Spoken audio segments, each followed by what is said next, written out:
नहीं है तैयार के नहीं है तैयार के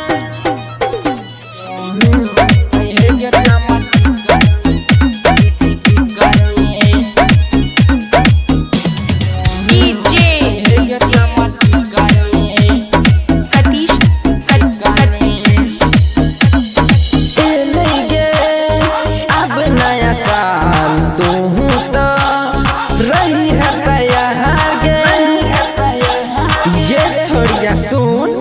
ए लइके अब नया साल तू तो रही है तैयार हे गे नया साल में हम मनेबे पिकनिक नया साल में हम मनेबे पिकनिक तू अइहे गे चमच चिकनी तू अइहे गे चमच चिकनी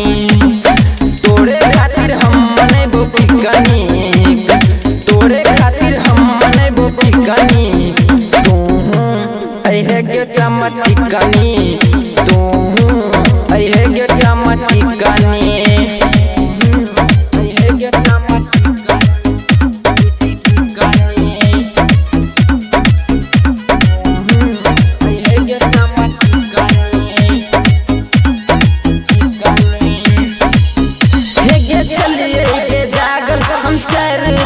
हम तो पिकनिक मनाबे लगे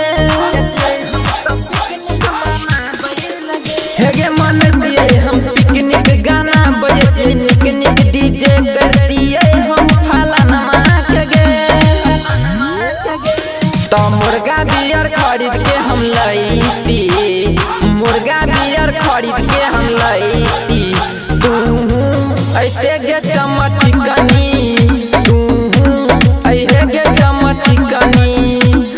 तोरे खातिर हम मनेबो पिकनिक तू अइहे गे चमच चिकनी तू अइहे गे चमच चिकनी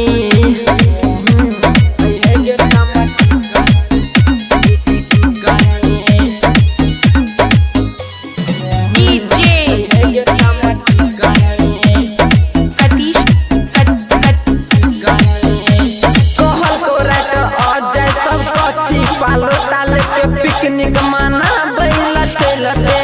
गे